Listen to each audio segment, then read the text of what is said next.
there are probably going to be as few people really hated at the moment in government. Well, certainly more than Gavin Williamson is after his departure. But then again, he was never really that liked. But also Jacob Rees-Mogg.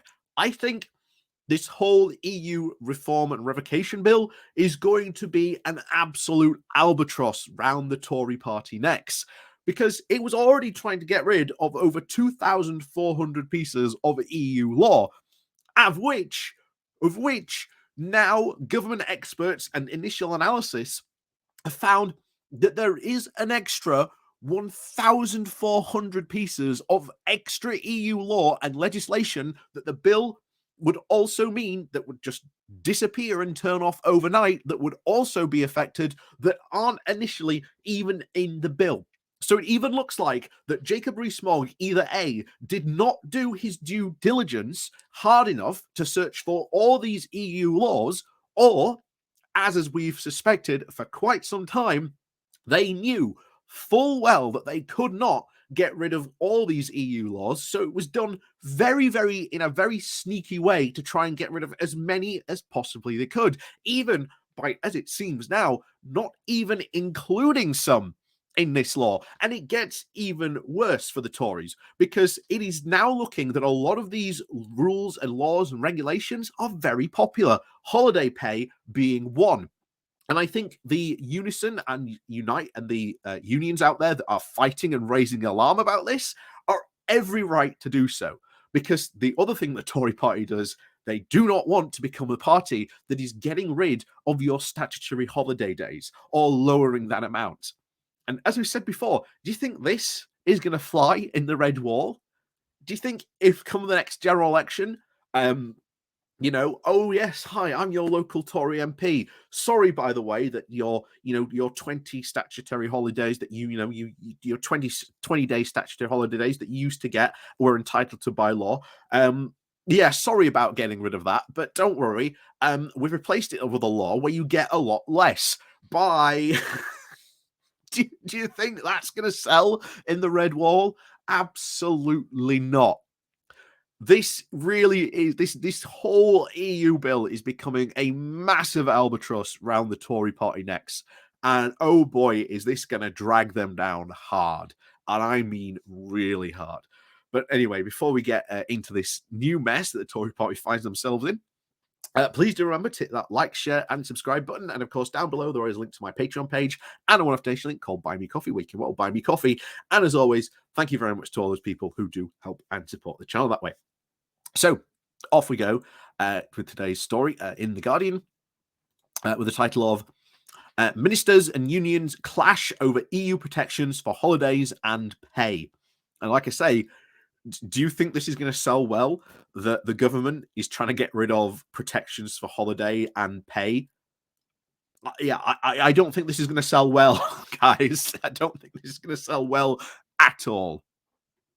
So, the government has clashed with trade unions over claims that the 20 days of statutory holiday and the 8 bank holiday days, along with a tapestry of workers' rights, are at risk under the post-Brexit plans to remove EU laws from the UK statute books. Samantha David, the head of the legal services at Unison, told a parliamentary committee examining the retained EU law revocation and reform bill that these rights would no longer survive if automatically removed via the sunset clause that would sweep away EU laws unless they are actively saved by ministers on the 31st of December 2023. The committee was taking evidence from lawyers, unions, environmentalists, and devolved government representatives as it emerged that the National Archives had found yet another 1,400 laws in addition to the 2,400 that the government has already identified as falling within the bill's scope. David told MPs that she was concerned about the laws protecting employees could just disappear overnight, and a consequence of the sunset clause, including parity for workers' pay and even parental leave.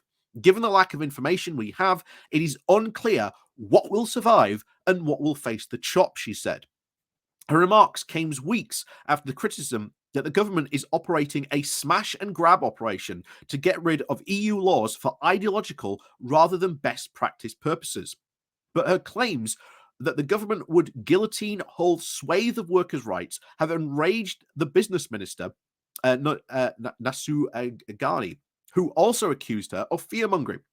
Ghani told MPs that she, quote, struggled with Davis' analysis, saying, I am anxious about the constant speculation and the fear that it is creating, she said, before listing a string of rights that the UK had led on globally and included the paternity leave and fines for aggravated breach of workers' rights and, of course, paid bereavement leave. David hit back by saying that the government's complete dashboard listing of EU laws that were in its scope were almost incomprehensible a piece of equipment for people to actually understand what laws the government was actually taking aim at. Tim Sharp, a senior policy fellow for employment rights at the Trade Unions Congress, said that it was great news for bad bosses. In the second confrontation with the union leaders, it was left to the Conservative backbenchers MPs Marcus Fish and David Jones, the prominent Eurosceptics, to actually give the government assurances that they were seeking, saying, I'm quite sure that the government and its ministers will be very keen to make sure that people's rights are preserved. I can't personally imagine a scenario in which they will be very careful about those things, said Fleisch. There is no way that the government would scrap these rights you were talking about, added Jones.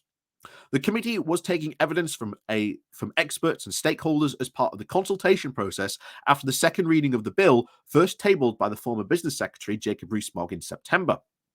Ghani also clashed with environmental groups who said that they had been led to believe there are over 835 laws that could be switched off by this bill, significantly more than 570 cited on the government's own dashboard. Richard Burnwell, the chief executive for the Wildlife and Countryside Link, called on the government to withdraw the bill, claiming that it was faulty and just irredeemable. And you can just see the sheer amount of pressure. And I really do think that there's no thought gone into this bill. I purely do believe that it is down to ideological reasons. And I think generally, if this bill passes, you've got a lot of legal experts, a lot of people who sort of live within these we live with these laws daily and encounter them on a daily basis, who are going, look, if this laws just goes overnight and they're switched off, you could be left with huge black holes in laws that just get sucked in and go and just gone away. And as you've seen, you've got the government going, oh no, we would never get rid of these laws. I think Labour should play up to this. I really think they should, going, no, in your bill, it expressly says these laws just go. And that should be something that Labour hopefully attacks them on. And hopefully this bill just dies. But remember, this is one of the big, great last hopes of the Brexiteers. So if this goes, if this just doesn't pass, which potentially at the moment is not looking that way, because you've even got other Brexiteers who are like, this bill is not fit. It doesn't look very good. And, even Theresa Villas was saying just a couple of days ago that this would absolutely cripple Whitehall. And as we've said, they've already found an extra over 1,400 laws that are technically included in the scope, but not mentioned in the bill. So, yeah, it will go. It does look like this could go horribly wrong for the government, because there looks like to be absolutely no thought put into this bill whatsoever. But anyway, back to it. Ghani questioned the neutrality of his evidence, saying that he was a Lib Dem who helps campaign for public office.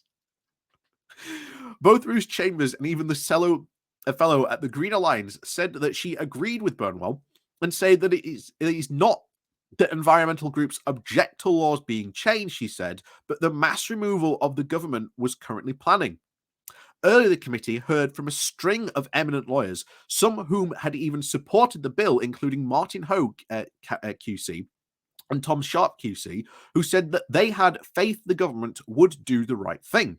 Retired Judge Sir Richard Aikins, a former Lord Justice of the Peel, said that the law was, quote, an invitation to appeal and an invitation to litigate by those seeking to protect workers' rights. Earlier on Tuesday, the Scottish Government lodged a legislative consent memorandum recommending that Holyrood Parliament withhold its consent for the bill. The Welsh Parliament did so also last week when the consent for the General of Wales, Mick Andrewy, I think that's how you say it, described the constitutionality of it as unacceptable. with clauses allowing UK ministers to act in devolved policy areas without even consent of the devolved administration.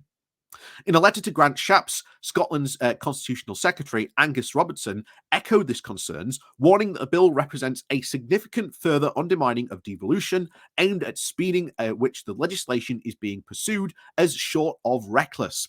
Both Scottish and Welsh ministers point to that. The bill includes the extension for mechanisms for the sunset date until 2026, the exercise for which power is now limited to the UK government ministers. David Bowles, the head of public affairs and campaigns at the RSPCA, said that he was concerned of at least 44 laws governing animal welfare protections and that 31 were probably devolved. Atkins said that it was almost an impossible task to review over these 2,400 laws by December, and was still pessimistic that it could even be done by 2026, an alternative date within the bill. More generally, he predicted that judges would also approach cases very conservatively and be reluctant to tread into areas of public policy. So this bill just continues to get worse and worse. And what we've said every time we cover this, every single time we cover this, tell people about this. Be annoying. Tell them just how bad this bill is. Tell them that could get rid of their workers' rights, their guaranteed pay holiday leave. So much about this bill is so bad. And I always say it every single time. If you have not wrote to your MP, if you have not emailed them your MP, regardless, even if they are conservative, whatever they might be, write to them, email them, tell them, do not let this bill pass. Tell them that it is awful, and tell them that it could lead to a massive, black hole in UK government laws, which could create even more chaos. This bill should not pass. And if you've wrote to them once, and like last week, and they haven't responded, guess what? Write to them again. And get people in your area who are also concerned. If you talk to people and they're also concerned about this bill as well, get them to write in it as well. If you are part of your, Labour group, or you're part of any other, local community group out there, get them to write as well. A letter writing campaign will kill this bill, because if MPs start getting numerous letters and emails saying, yeah, this bill is really bad, please do not pass it because there's huge complications that this bill could cause, because it doesn't seem to be, any way constitutional, written properly, just get rid of it, please. And the EU groups out there, I know there are a ton of EU groups out there. Start a letter writing campaign about this bill, please do. This bill needs to go. It needs to be thrown back into the rubbish pit where it came from. So please do take that under consideration. So if you are part of those groups and you do go to a meeting, please get them to start a letter writing campaign about this, because it will be effective. Trust me on that. So as always, thank you very much for watching. Please do remember to hit that like, share, and subscribe button. And of course, down below there are links to my Patreon page and a one-off donation link called Buy Me Coffee, where you can buy me coffee. And as always, thank you very much to all those people who do help and support the channel that way. So as always, thank you very much for watching, and of course, we'll see you all next time.